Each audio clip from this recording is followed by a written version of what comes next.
ChatGPT ကိုအသုံးပြုပြီးဒီလိုဓာတ်ပုံတွေဘယ်လိုလုပ်ရမလဲဆိုတာသိချင်ရင်တော့ဗီဒီယိုကိုအဆုံးထိကြည့်လိုက်တော့ပထမဦးဆုံး Telegram Channel ကို join ထားလိုက်ပါအမှနေ့စဉ်နီးပါဓာတ်ပုံ prompt တွေတင်ပေးနေပါတယ်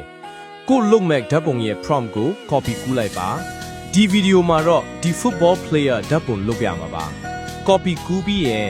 ChatGPT ကိုသွားပါ Play Store ကနေ download မရ login ဝင်မရတဲ့လူတွေက website ကနေတွားလုပ်လို့ရပါတယ်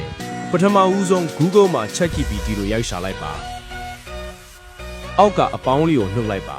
ပြီးရင် add photo ကိုနှုတ်ပြီးကိုဓာတ်ပုံကိုရွေးလိုက်ပါခုနက copy ကူးထားတဲ့စာကိုပါ paste ချလိုက်ပါဒါဆိုဓာတ်ပုံထုတ်ပေးနေပါပြီခဏစောင့်လိုက်ပါ